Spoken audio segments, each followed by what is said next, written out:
भूपेश कुमार नायक सनातन हिंदू ओडिशा गोपुत्र परिवार सदस्य आमे जो आंदोलन जो करने को जाऊँ ओडिशा गोहत्या निरोधन और संरक्षण बिल 2024 जोटा कि आम आमर बंधु वकिल बंधु जो विश्वजित प्रधान तैयारी करते समस्त ये कर से बिल को वर्षे बीजेपी सरकार को आसिले संतोष कोट जी नीलगिरी विधायक को प्रदान करूँ सी कहते प्राइवेट बिल हिसाब से पेश करी तो सी सौभिक विश्वाल और संतोष कोट से बिल को बहुत निरोधन और संरक्षण बिल 2024 को आगत करते किंतु वर्षे ऊर्ध्व समय है सरकार प्रतिश्रुति देते बहुत मानने कड़ा गोहत्या निरोधन बिल ये करेंगे गोहत्या आने प्रिवेंशन आने सेमती किसी है ना वर्षे उपर है समय सरकार आसवर कि किसी है ना तो बहुत प्रतिश्रुति हम पाइचु भी बहुत मान्यता भी कहते जो बिल को शीघ्र करेतु है ना आखि आगे रखिक आम बर्तमान आंदोलन करुचु उद्देश्य अच्छी गोहत्या निरोधन और संरक्षण बिल को तुरंत ये जो शीत अधिवेशन अच्छी आलोचना कर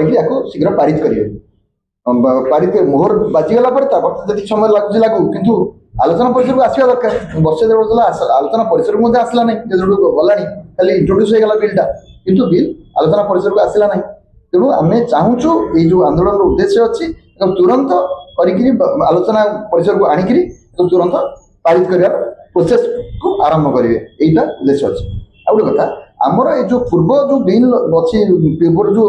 कालसटर प्रिवेंशन एक्ट अच्छी प्रिवेंशन टू कालसटर 1960 ता अनुसार कौन दंडविधि किसी ना खाली ना को अच्छी गोहत्या निषेध कि कौन दंडविधि ना आमर जो ये जो बिल अच्छी गोहत्या निरोधन संरक्षण बिल 2024 या दिए गो हत्या 10 वर्ष कारादंड और 5 लाख टଙ୍କା जुर्माना गो चालाण गो मांस चालाण 7 वर्ष पर्यंत कारादंड 3 लाख टଙ୍କା जुर्माना अच्छी गो अत्याचार बाड़ेला कौन गो उपर निर्यातन देला वर्ष 3 वर्ष पर्यंत कारादंड अच्छी जदि मरणांतक आक्रमण करे कौन व्यक्ति 7 वर्ष पर्यंत कारादंड अच्छी 1 लाख टଙ୍କା जुर्माना अच्छी तो जदि एठारे गो मांस चालाण सागे सागे मईंसी मांस चालाण भी बंद कराई कारण जितेबाला गोमांस जगार मईंसी मांस कहीकि गोमांस भी नहीं जाऊँ बहुत जगह तो से मईंसी मांस और मईंसी लाइफ स्टॉक भी बंद कराई जो प्रावधान अच्छी जो बिल रे तेणु कौन मत गोचारण मईंसी मांस कहीकि गोमांस नहीं पार ना से मईंसी मांस चालाण निषेध अच्छी मईंसी लाइफ स्टॉक को भी निषेध कर कारण जेहतु गोटे दुग्धारू प्राणी जो तार ये सारा ये माने समाज को दुग्ध प्रदान कर अवदान अच्छी मईंसी को आड कर गो सेवा आयोग व्यवस्था कराई जो बिल रे गो सेवा आयोग माध्यम कौन हम देशी प्रजनी देशी गोवंश संवर्धन संरक्षण हो बुला गाई गोरु रक्षणाबेक्षण हो सागे सागे गोचर जमीर संरक्षण व्यवस्था गो सेवा आयोग व्यवस्था तो ये सब जिन को लेकर आमर गोहत्या निरोधन संरक्षण बिल तैयारी कराई जो तुरंत पारित करार लक्ष्य अच्छे आंदोलन से आसंता काल तो 1000 ऊर्ध्व ये आसवे कुछ मान गोसेवक ये भी खबर पाई 1000 ऊर्ध्व आसवे बहुत लोग समस्त कहते आसवे जी 1000 ऊर्ध्व आम मैंने ये करूँ 1000 भितर आम संख्या रखू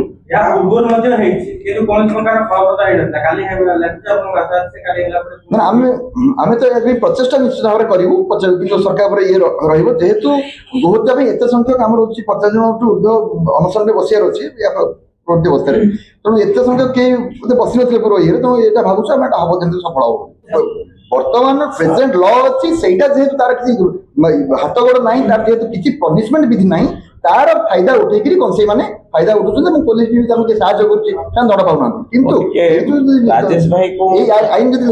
कार्यकारी सब जिन समाधान हो राजेश भाई मुझे चाहिए भाई जो माने हमको प्रश्न पचारे आपंकर अभिज्ञता आम लंबा समय धरिक कम कर अभिज्ञता शेयर कर